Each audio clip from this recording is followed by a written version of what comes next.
esta Semana Santa de la peste, en esta Semana Santa tan especial, el Sábado Santo también tiene que estar dedicado a meditar sobre nuestra Madre, a acompañarla. Lo mismo que en la meditación de ayer de las 7 palabras del Viernes Santo, quise imaginar, porque realmente eso fue lo que ocurrió, lógicamente con muchas diferencias, quise imaginar a un moribundo, nuestro Señor en la cruz, que decía sus últimas palabras a alguien que le escuchaba para después transmitírsela a sus familiares que no podían estar a su lado en ese momento. Imaginé una enfermera que le tenía la mano cogida mientras el Señor expiraba y después contaba a su familia lo que les había dicho en los últimos momentos. Hoy quisiera imaginarme a una mamá que, debido a la enfermedad, ha perdido a su único hijo. Un muchacho excelente, 33 años, prometedor, brillante, y que la enfermedad, la epidemia, se lo ha llevado rápidamente, con gran sufrimiento físico. La mamá no ha podido estar a su lado en el caso de tantas madres que no pueden estar al pie de la cama de sus hijos, tanto si son ancianos los que mueren como si son personas jóvenes. En aquel caso, la Santísima Virgen María sí que pudo estar al lado de Cristo haciendo una tarea, una misión extraordinaria, impagable. Pero después, ya la persona fallecida, enterrada, la mamá se recoge en su casa y unas amigas muy queridas, unas amigas muy cercanas a su corazón, que han sufrido también con la muerte del muchacho, se acercan al día siguiente a consolarla. En este caso, la Santísima Virgen estaba muy probablemente en casa de Lázaro, de Marta y de María, porque era el lugar donde se reunía la pequeña comunidad, a no mucha distancia de Jerusalén, y desde luego más seguro que vivir en Jerusalén en un momento de persecución como aquel.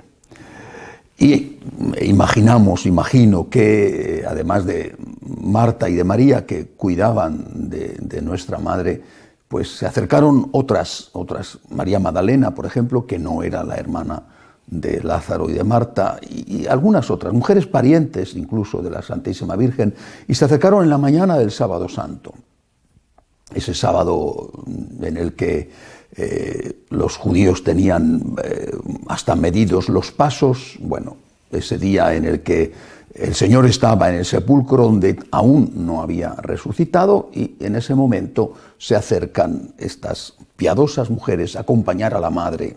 Bueno, lo normal, es decir, lo normal que haría una persona, en nuestro caso, que sabe que una mujer, una amiga nuestra, ha perdido a un hijo. Te acercas lo antes posible a darle el pésame, a decirle que estás a su lado y a darle cariño, sabiendo, por supuesto, de que tu presencia, tu cercanía no va a llenar el vacío inmenso que ha dejado la muerte del hijo.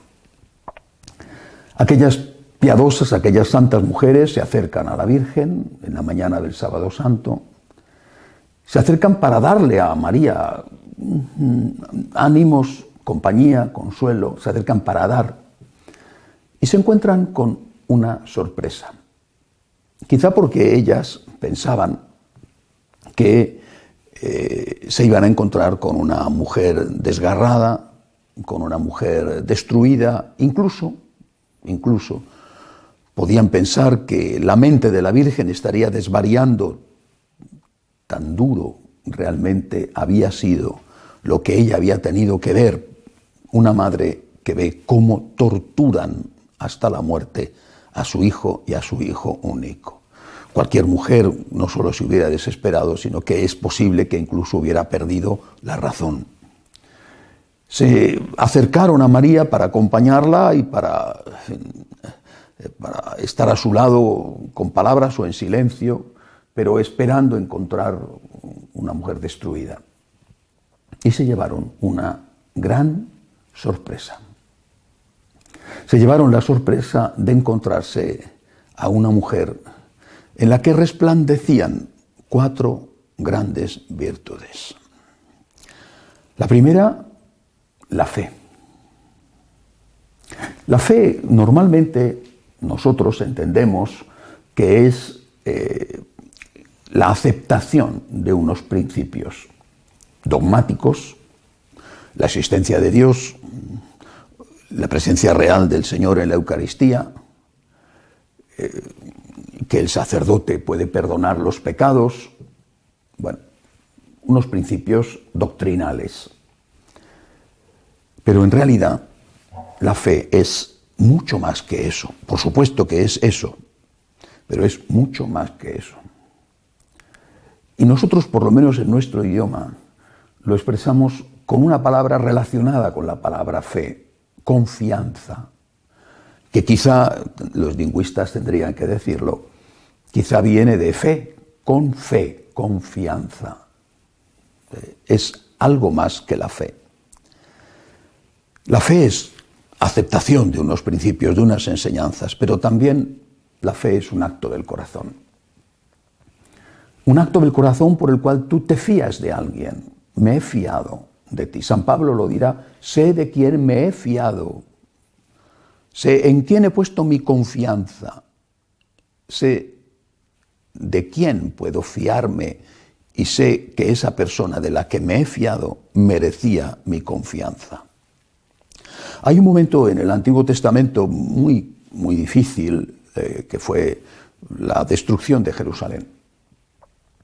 En ese momento había al menos un gran profeta en Israel, en Jerusalén, que era Isaías. Se acercaba el ejército enemigo y bueno, pues los israelitas, los que vivían en Jerusalén, sabían lo que iba a pasar, sus murallas no iban a resistir. El poder de Babilonia en la zona en ese momento era total. Después Babilonia también pasó y fue destruida por los partos, bueno, pero en ese momento Babilonia era el gran imperio, ¿no? Igual que antes había sido, por ejemplo, Asiria. Y los israelitas estaban divididos entre defenderse, rendirse o ir a buscar ayuda a otro gran imperio más lejano, pero con el que había buenas relaciones, que era Egipto. El profeta, de parte de Dios, les dice: si no os fiáis, no sobreviviréis. Es el primer mensaje claro de confianza en Dios. Claro porque es explícito, porque en el fondo todo el Antiguo Testamento es un acto de fe en Dios. Abraham empieza con la fe. Si no confiáis, no sobreviviréis. Y les dice Isaías, si vais a buscar ayuda a Egipto, no va a servir de nada. Confiad en Dios.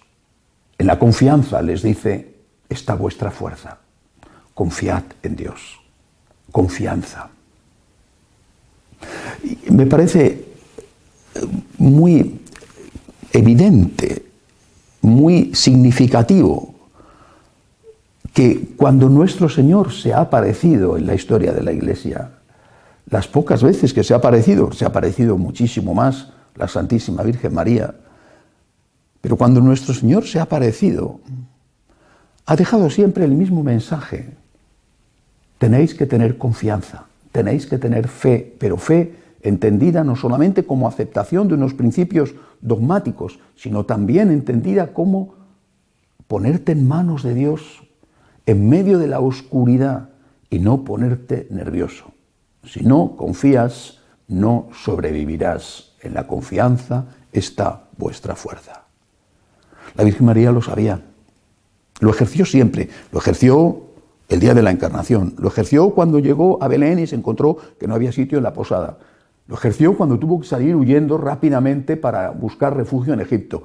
Lo ejerció después durante tantos años de deliciosa vida en común con su marido, hasta que él murió, y con su hijo, pero sin que aparentemente allí pasara nada, y ya se iba haciendo mayor el niño con 30 años. María confió en Dios.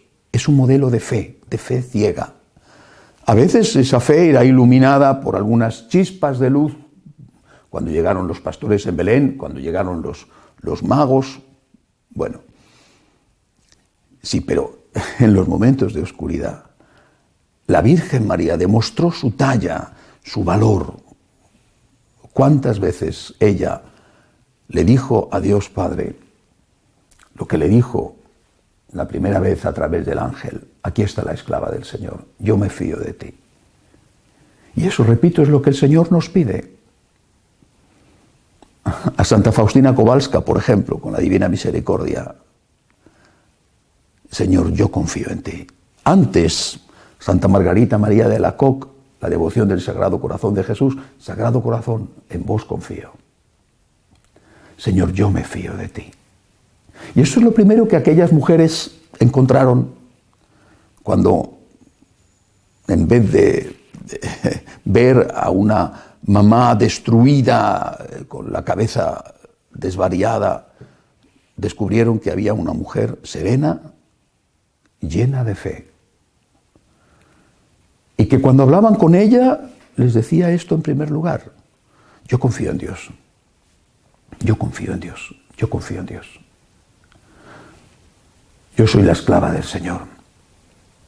Quizá en aquel momento la Virgen les contó por primera vez cómo había ocurrido la encarnación de Jesús, no lo sé. Era un momento de intimidad entre mujeres, pero ella, sobre todo, les decía esto: yo confío en Dios.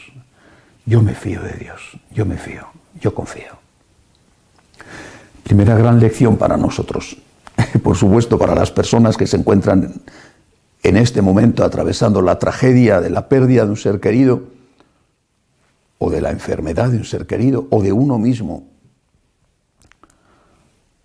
o para cualquier situación, presente o futura. La situación de no tener trabajo, la situación de estar con un problema económico terrible, la situación de otro tipo de enfermedades, la situación política que se puede vivir en un país. Yo confío en ti, Señor. Yo confío en ti. Y confío en ti como María. Que no era cualquier tipo de confianza. Repito, una madre a la cual le han matado delante de sus ojos en una terrible tortura a su hijo único.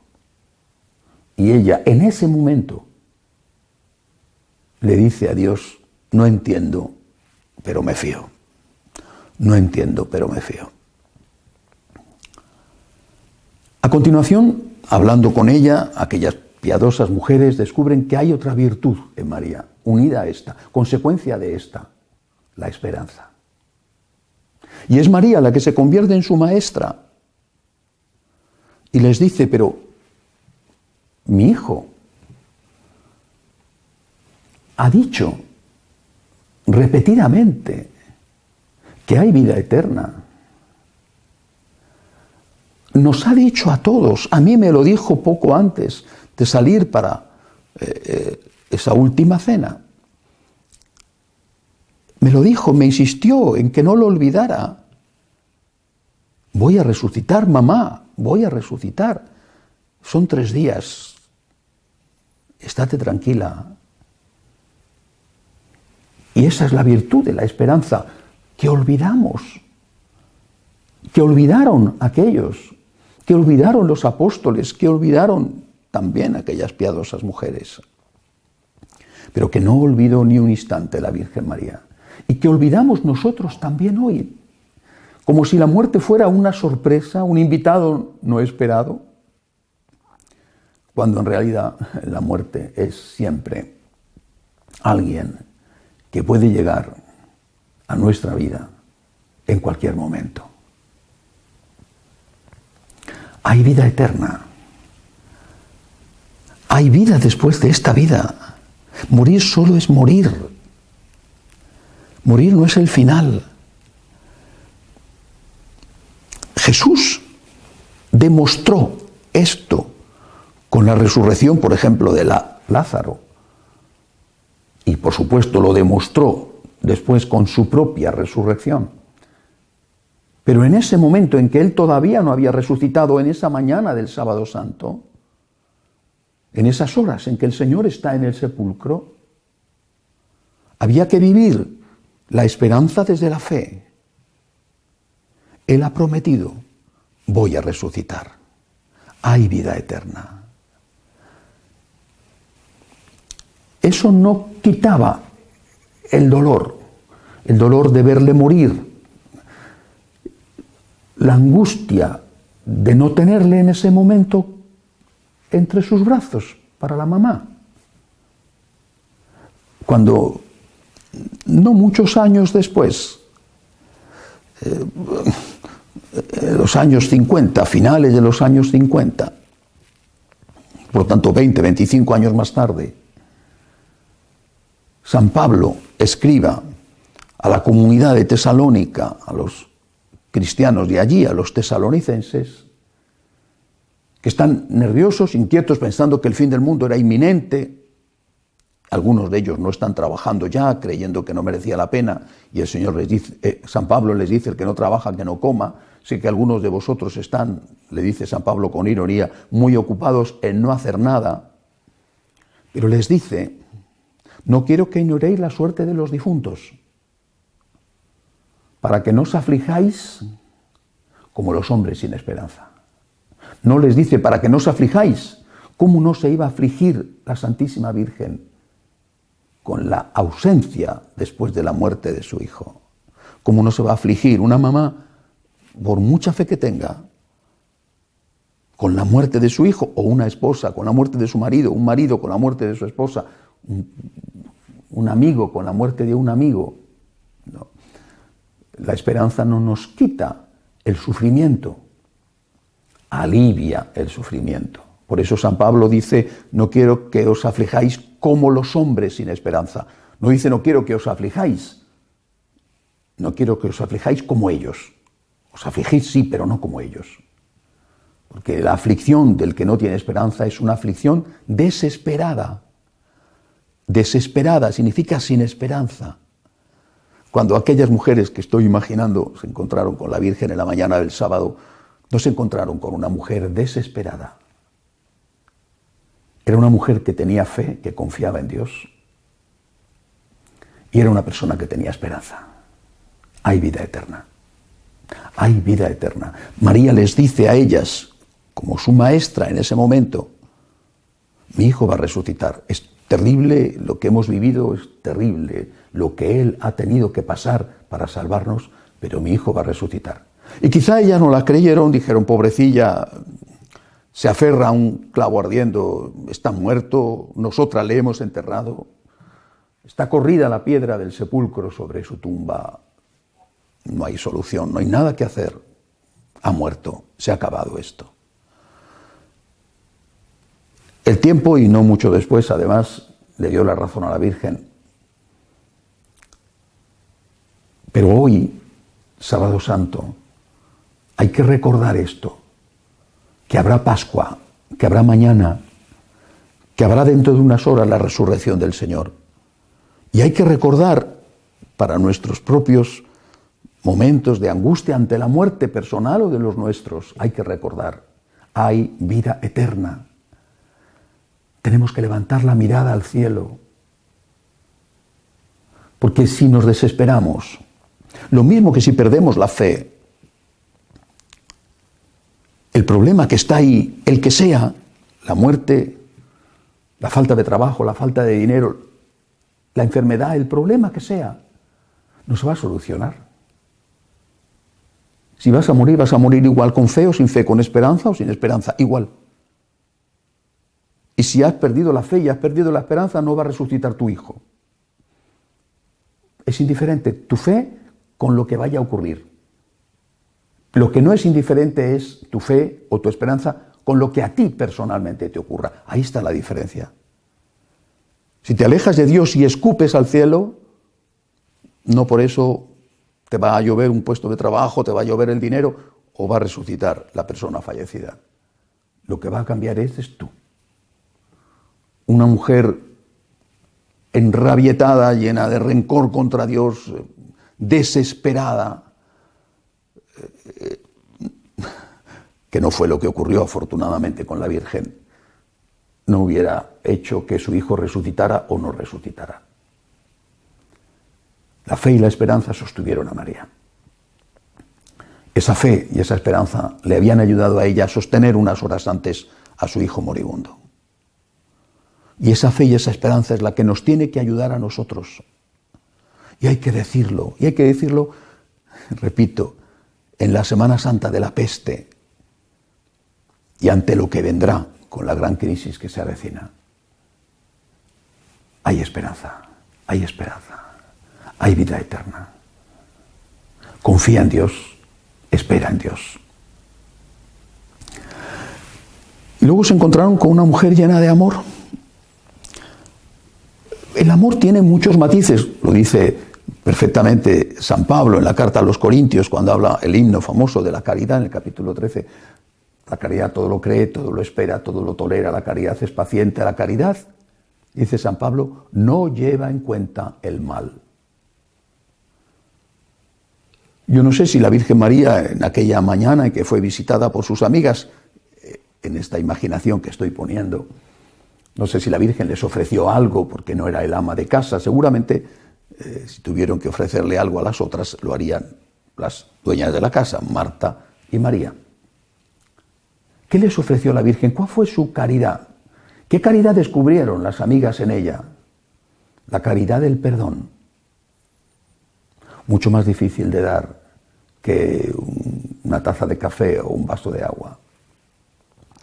La caridad del perdón. María, un modelo de caridad, porque perdona.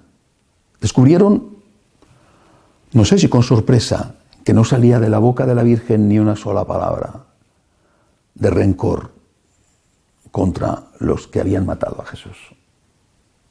Y no sé si alguna de ellas sacaría la conversación del traidor, de Judas.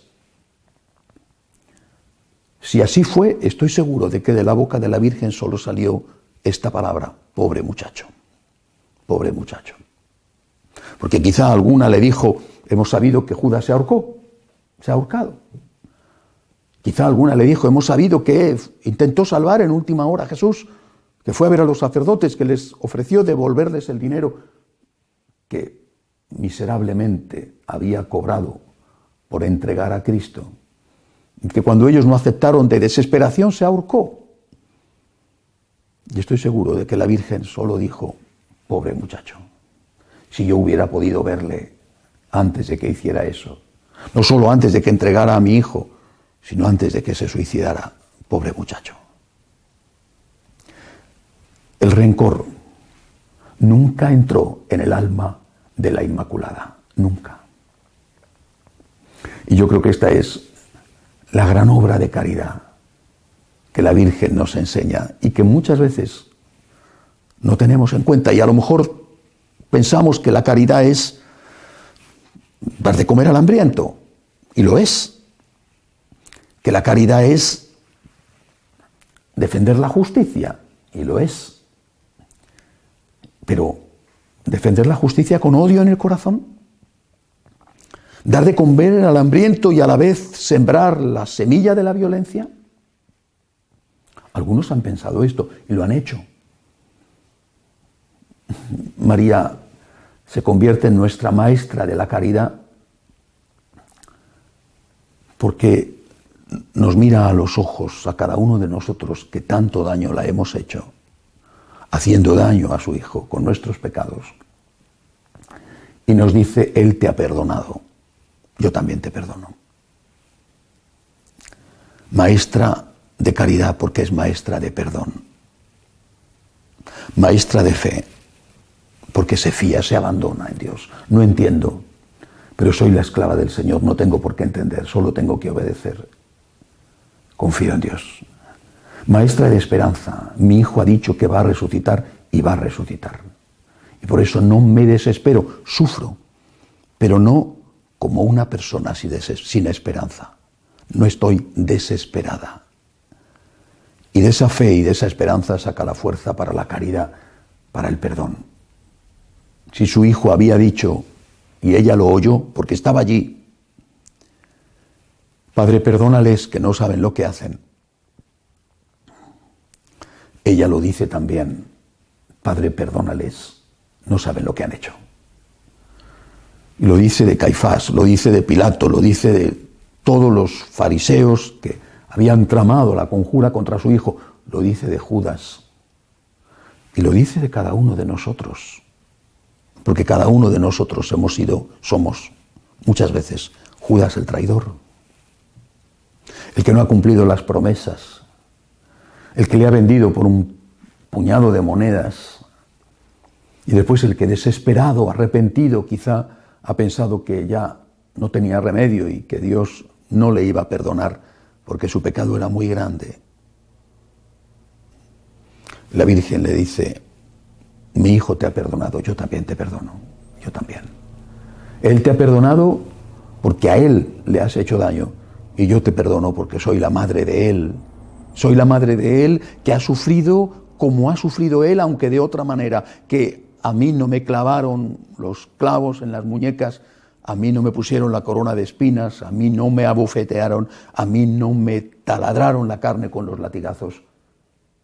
Pero he visto cómo se lo hacían a mi hijo y cada golpe que le daban a él me lo daban a mí. Y hubiera querido poner mi cuerpo frágil en lugar del suyo para que a mí me hubieran dado los golpes y no a él. Pues bien, yo te perdono, yo te perdono. María, maestra de caridad, que nos indica qué tenemos que hacer ante las ofensas. Señor, perdóname porque necesito ser perdonado. Y yo perdono porque necesito ser perdonado. Perdónanos como nosotros perdonamos. Perdóname, Señor, yo quiero perdonar.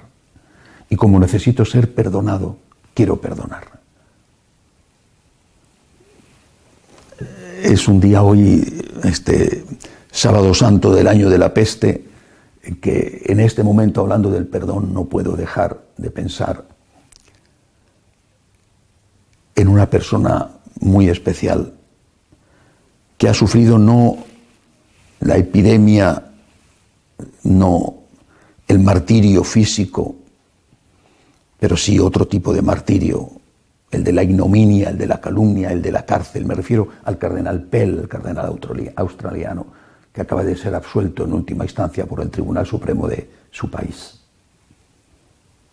Y que él, saliendo de la cárcel, ha dicho esto: yo perdono. María es nuestra maestra en el perdón y a la que nos acogemos como abogada para que interceda por nosotros y seamos capaces de perdonar como ella,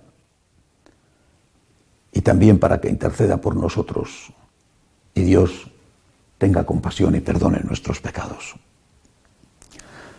Pero aquellas mujeres que quiero imaginar que fueron en la mañana del sábado a acompañar a la madre y no sabían que se iban a encontrar, no solamente descubrieron un modelo de fe, de esperanza, de amor a través del perdón, sino también descubrieron que María era modelo de otra virtud, una virtud tan poco frecuente, yo creo que mucho menos frecuente incluso que la fe, que la esperanza y que la caridad.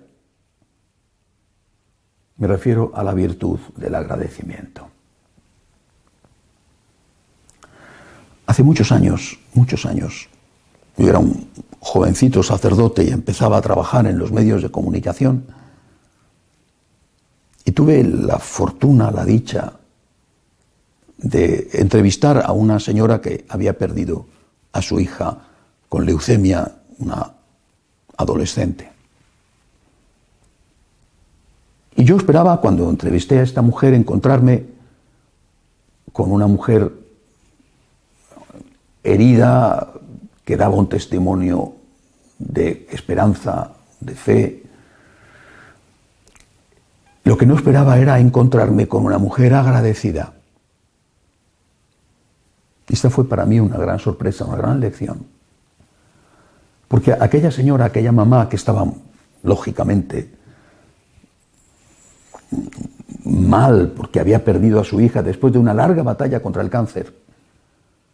Sin embargo, no solamente no era una mujer sin fe o desesperada, sino que era una mujer llena de gratitud, que me dijo: le doy gracias a Dios, no porque se ha llevado a mi hija, sino porque la he podido tener conmigo. Si no recuerdo mal, la muchacha tenía 13, 14 años cuando murió. La he podido tener conmigo todos estos años. ¿Ha sido un don? No un derecho.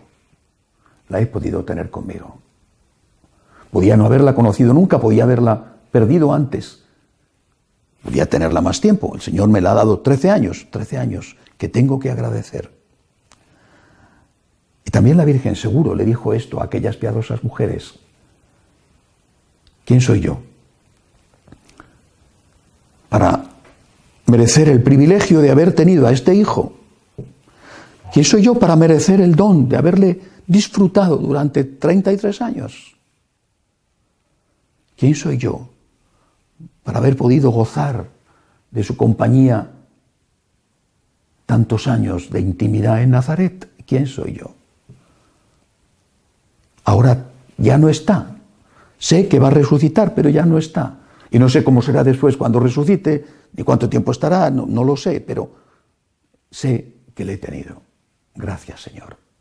Gracias, Señor. Qué actitud tan diferente, ¿verdad?, a la nuestra. Consideramos todo un derecho, todo.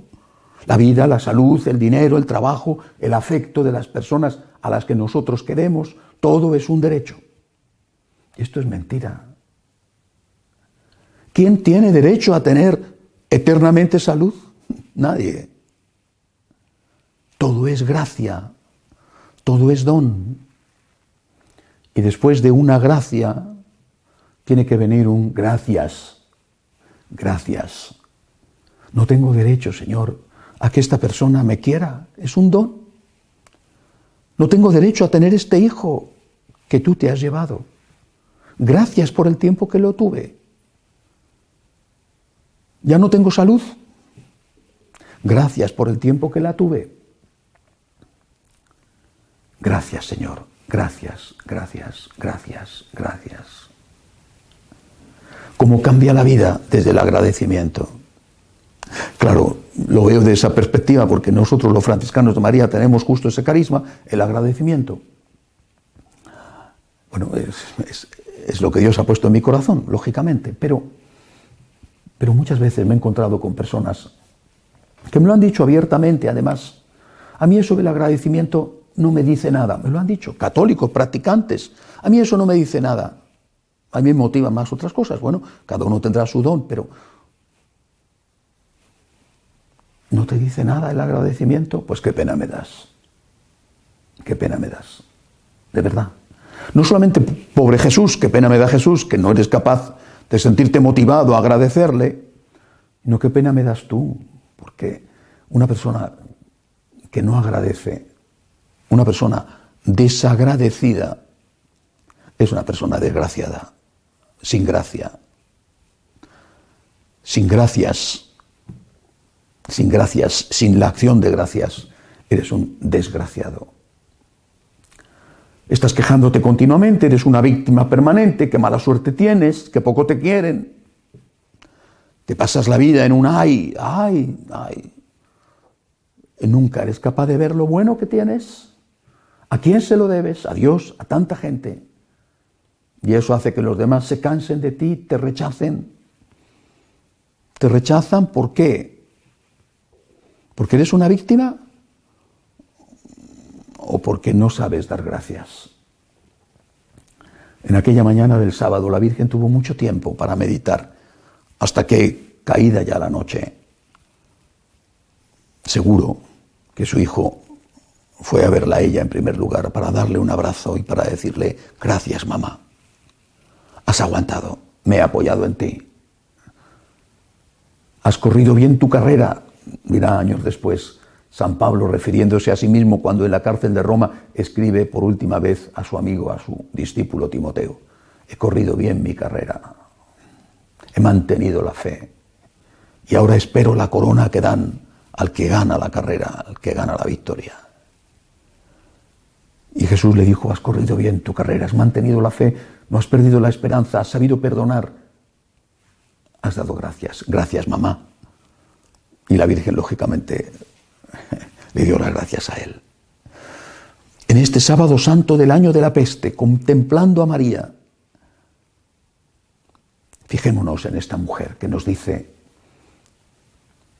fíate de Dios, mantén la esperanza, perdona a tus enemigos, pide perdón también por tus pecados. Ella no pidió perdón porque lógicamente no tenía pecados. Pide perdón y perdona a tus enemigos y da gracias, da gracias. No tienes la familia perfecta, no tienes la salud perfecta, no tienes todo el dinero del mundo, te faltan cosas o personas, pero hay tantas cosas que tienes. Y la primera de ellas, el amor de Dios, la esperanza en la vida eterna. Da gracias, da gracias. Eso hará que disfrutes infinitamente más de lo que tienes, por poco que sea.